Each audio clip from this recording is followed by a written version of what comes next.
Tak poďme na to. Dnes si ukážeme, ako sa dá úplne premeniť v podstate akýkoľvek priestor pomocou moderného VPC obkladu a uvidíte, je to naozaj jednoduchšie, než by sa mohlo na prvý pohľad zdať. No pozrime sa na tento výsledok. Vyzerá to, povedzme si úprimne, úplne neuveriteľne však. A viete, čo je na tom najlepšie? S trochou plánovania a so správnym postupom je tento elegantný, moderný vzhľad prekvapivo ľahko dosiahnuteľný. Ako to už pri takýchto projektoch býva, kľúčom k skvelému výsledku je, no jasné, starostlivá príprava. Takže prejdime si pekne po poriadku, čo všetko treba mať nachystané ešte predtým, než sa vôbec dotkneme náradia. A začnime samozrejme tým úplne najdôležitejším, a to je bezpečnosť. Pretože pri každom, a myslím naozaj každom stavebnom projekte je správne vybavenie absolútnou nevyhnutnosťou. Takže rukavice, maska, okuliare, pevné oblečenie. Viete, zdravie máme len jedno. A tu je to prvé zlaté pravidlo. Ešte predtým, než sa chytí do ruky vrtačka, je čas na ceruzku a papier. Aj taký jednoduchý náčrt pomôže si to celé predstaviť. Naplánovať si rezy a vyhnúť sa takým tým zbytočnými, frustrujúcimi chybami. Naozaj tento krok sa neoplatí preskočiť. Dobre, tak sa poďme zoznámiť s hlavnými hráčmi v tejto hre. Tu vidíme dve úplne kľúčové časti. Na jednej strane samotný obkladový panel, to je to, čo bude tvoriť tú krásnu, viditeľnú časť steny. A na druhej strane nosný hranol, ktorý vytvorí ten neviditeľný, ale o to dôležitejší základ. A aby výsledok nevyzeral len dobre, ale priam profesionálne, potrebujeme aj tieto dokončovacie prvky. Máme tu rohový profil pre krásne, čisté a zároveň chránené hrany, a potom ukončovacú lištu pre elegantné zakončenie. Presne toto sú tie detaily, ktoré robia ten najväčší rozdiel. A teraz jeden taký profi tip, ktorý sa naozaj oplatí zapamätať. Ak sa s inštaláciou nezačína hneď v ten deň, je absolútne kľúčové skladovať všetok VPC materiál na dokonalé, ale naozaj dokonalé rovnom povrchu. Presne týmto sa zabráni akejkoľvek deformácii alebo pokriveniu ešte predtým, ako sa panely dostanú na stenu. Tak, a sme pripravení začať stavať. Prvá fáza je vytvorenie podkonštrukcie. Toto si predstavte ako takú kostru celého projektu.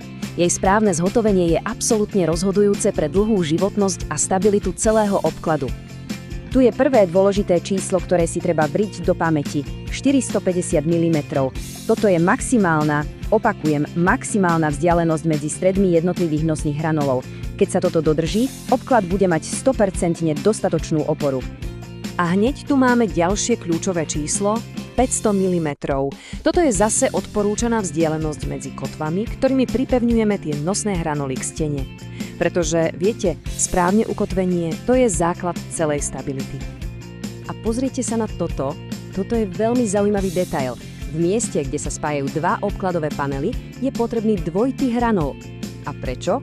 Je to celkom logické. Takto sa zaručí, že koniec každého jedného panelu má svoju vlastnú, plnohodnotnú oporu. Tým sa zabráni akémukoľvek prehýbaniu a spoj bude dokonale pevný. A teraz prichádza jedno z najdôležitejších. Ak nie úplne najdôležitejšie pravidlo celej inštalácie. Zapamätajte si toto číslo. 25 mm. To je minimálna vzduchová medzera, ktorú je bezpodmienečne nutné zachovať za obkladom. A aby bolo jasné, táto medzera nie je len nejaké odporúčanie, je to pravidlo, o ktorom sa proste nediskutuje.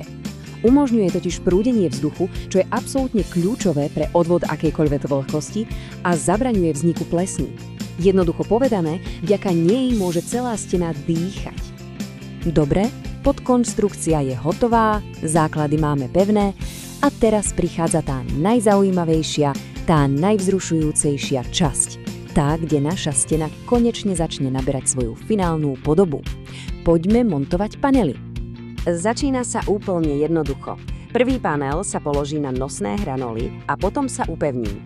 A tu je ten elegantný detail. Skrutky idú priamo do drážky panelu. Čo to znamená?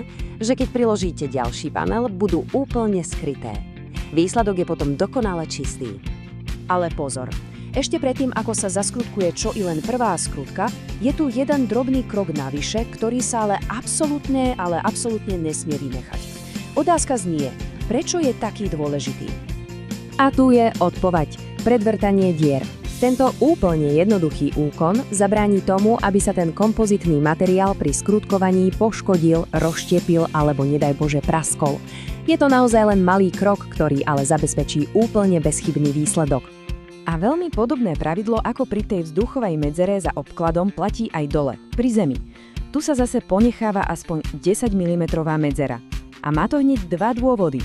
Po prvé, umožňuje materiálu pracovať, teda tepelne expandovať, a po druhé, podporuje prúdenie vzduchu pekne od spodu.